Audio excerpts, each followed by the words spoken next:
Sometimes, the wild doesn't come to threaten us. Sometimes, it comes to trust us. It was nearly midnight when the knock came. Not on the door, but on the side of a log cabin in the heart of the Adirondack Mountains. 3 slow, deliberate thuds. Thud, thud, thud.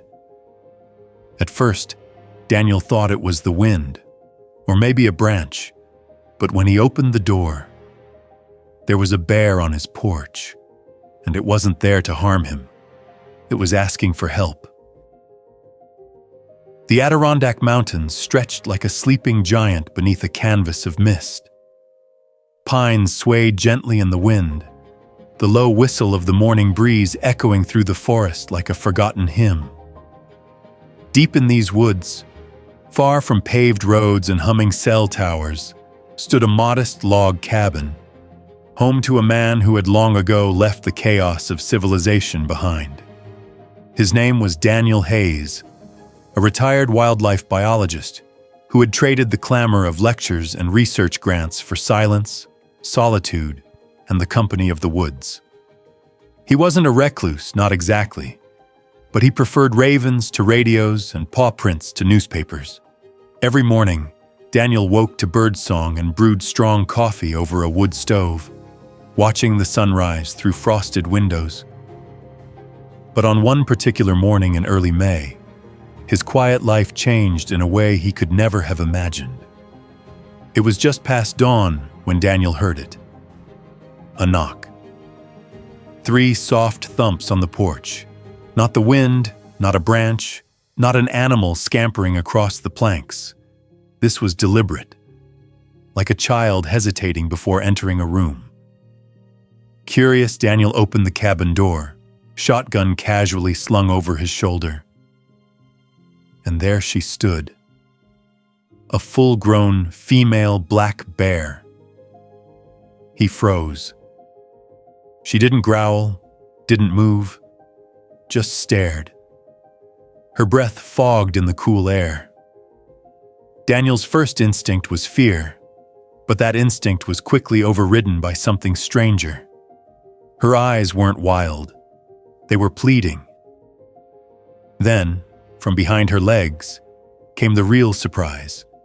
A tiny cub, no more than a few months old, limping on 3 legs, one paw twisted unnaturally and bloodied. Its side was matted with dried mud and something darker. The mother bear nudged the cub gently toward Daniel and stepped back. He couldn't believe what he was seeing. Daniel knew wild animals. He had studied them for decades, but nothing in any textbook prepared him for a moment like this. Black bears were intelligent, yes. Protective, yes. But to approach a human, peacefully, and offer her cub. He stepped forward slowly, heart pounding, crouching low. The cub looked up at him with dazed, amber eyes. It didn't flinch when he reached out. Its paw was swollen, possibly broken. Infection had set in. Left untreated, it wouldn't survive the week. He looked up at the mother. She sat on her haunches, watching. And then, she stepped back, just a few feet, but enough to let him pass. It was as if she was giving permission. Daniel had a choice: do nothing and let nature take its course.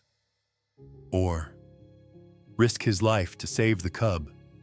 He hadn't touched a wild animal in years, and this wasn't just any animal, it was a bear. He looked into the cub's eyes. They weren't filled with fear. They were filled with pain and something else. Hope. Daniel whispered, "Okay, little guy, let's see what I can do." The mother rose and disappeared silently into the trees. Daniel carried the cub inside, wrapping it in an old wool blanket. He cleaned the wound, sterilized it, splinted the paw. The cub barely moved, too weak to protest. He fed it goat's milk with a syringe and tucked it in near the fireplace. Days passed, The cub, whom he nicknamed Pine, began to stir, then eat, then look at Daniel with curiosity rather than fear. Daniel talked to him constantly, his voice soft and soothing. He played recordings of forest sounds to keep him familiar with the wild. Each morning, Daniel left bits of food on the edge of the clearing, and each morning, they disappeared. He never saw her, but he knew the mother bear was nearby, watching. By the third week, Pine could limp around the cabin. He followed Daniel like a shadow, nuzzling into his coat and making strange, huffing sounds that Daniel took to be affection. He was still a wild animal, yes, but something deeper was forming, a trust, maybe even love. Daniel knew the rules. Rehabbers weren't supposed to form bonds, but this wasn't a rehab center. This was survival. This was something else. At night, Pine would sleep curled up beside Daniel's cot. The old man would wake up sometimes and find the cub looking at him with those same amber eyes. He couldn't explain it, but it felt like being chosen. And sometimes, just sometimes, Daniel would look outside and catch a glimpse of the mother bear standing at the tree line, as still as a ghost. One night in early June, the storm came. Thunder cracked the sky like a whip, and rain fell in sheets. Power was long gone, and the cabin trembled with every gust. Around midnight, Daniel heard a noise that wasn't wind. Pine was whining at the door, pacing.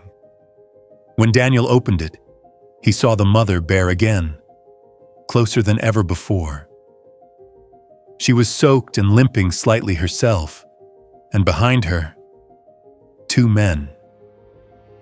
Hunters, flashlights scanning the woods, guns slung low. Daniel's heart dropped. He moved fast, pulled Pine inside, killed the porch light. He watched through the crack in the door as the bear turned and walked toward the intruders, deliberately, loudly, crashing through the brush to draw their attention. A decoy. Daniel didn't sleep that night. The next morning, she returned, alive, scratched, but unharmed. She didn't approach, just watched from afar.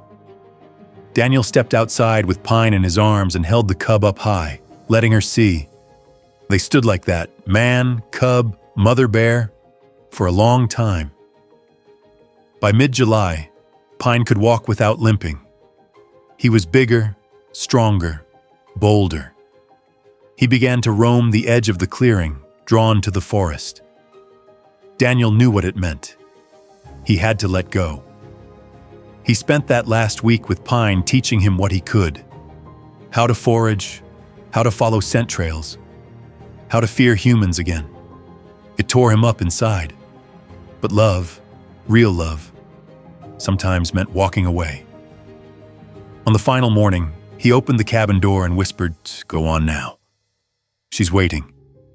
Pine looked back once, and then he was gone. Seasons changed, snow fell, spring returned. Daniel kept living quietly, alone again, but not the same. Sometimes he thought he'd imagined it all. A dream brought on by too many years in solitude. But one misty morning, just like before, he heard it. A knock. 3 soft thumps. He opened the door and froze. It was Pine, bigger now, taller than Daniel, strong, healthy. Behind him, the mother bear waited. They stood together for a moment in silence. Then Pine stepped forward and nuzzled Daniel's chest. The old man chuckled, tears streaming down his cheeks. No words, just a touch. And then they turned, side by side, and vanished into the woods. Daniel never saw them again, but he didn't need to.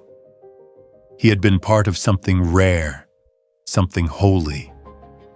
Not a rescue, not a science experiment, a covenant. between man and nature, between trust and wildness, between a bear and a human heart. Sometimes, when he walked through the trees, he'd find fresh prints beside his own, larger now, but unmistakable. Proof that the bond endured. And in the soft hush of the forest, Daniel Hayes was no longer alone.